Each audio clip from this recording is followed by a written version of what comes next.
ചാത്തന്നൂർ മുതൽ പാരിപ്പള്ളി വരെയുള്ള അണ്ടർ പാസേജിന്റെ ദുരവസ്ഥയാണ് സമുദ്രവിഷൻ തുറന്നു കാട്ടുന്നത്. കഴിഞ്ഞ ദിവസം ചാത്തന്നൂരിൽ റീഇൻഫോഴ്സ്ഡ് എർത്ത് വാൾ തകർന്നത് അധികാരികളുടെ ശ്രദ്ധയിൽ കൊണ്ടുവരാൻ ശ്രമിച്ചിരുന്നു.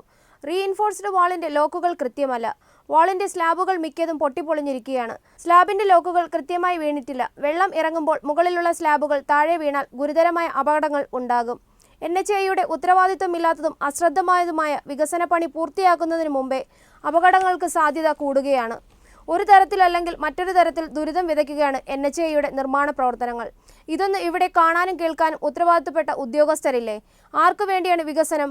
പണ്ടത്തെ ചൊല്ലുപോലെ ഓണം വന്നാലും ഉണ്ണി പിറന്നാലും കോരന് കഞ്ഞി കുമ്പിളിൽ തന്നെ എന്ന് പറയുന്നത് പോലെ NH വന്നാലും ഫ്ലൈ ഓവർ വന്നാലും മലയാളികളെ അപകടത്തിലാക്കിയേ അടങ്ങും. ഏതൊരു സാധാരണക്കാരനും മനസ്സിലാകും ഇത്തരം അനാസ്ഥ പ്രവർത്തനങ്ങൾ. ഒന്നോ രണ്ടോ വാളാണ് പൊളിഞ്ഞതെങ്കിൽ അത് നിർമ്മിക്കുന്നവരെ കുറ്റം പഴി ചുമത്താം. ഇത് ആരോട് പറയാനാണ് ഉദ്ദേശിക്കുന്നത്? ഒന്നല്ലെങ്കിൽ മറ്റൊരു തരത്തിൽ ബുദ്ധിമുട്ടിലാക്കുകയാണ് ഉദ്ദേശം. അധികാരികളുടെ ഇത്തരം ഉത്തരവാദിത്വമില്ലായ്മ ചോദ്യം ചെയ്യപ്പെട്ടേ മതിയാകും. അവസാനിപ്പിച്ചുകൂടെ മൗനവ്രതവും അനാസ്ഥയും? 2025 ആകുമ്പോൾ എന്ത് വികസനമാണ് പൂർത്തിയാക്കി നാടിനും ജനങ്ങൾക്കും നൽകാൻ പോകുന്നത്? വെള്ളപ്പൊക്കവും ദുരന്തങ്ങളും അപകടങ്ങളും മാത്രമാണോ? ആരാണിതിന് ഉത്തരവാദികൾ? NHAIയുടെ ഇത്തരം വീഴ്ചകൾ ജനശ്രദ്ധയിൽ എത്തുന്നതിന് അപ്പുറം അധികാരികൾ വേണ്ട നടപടികൾ സ്വീകരിച്ചില്ലെങ്കിൽ നാട് വലിയ അപകടത്തിലേക്ക് പോകും.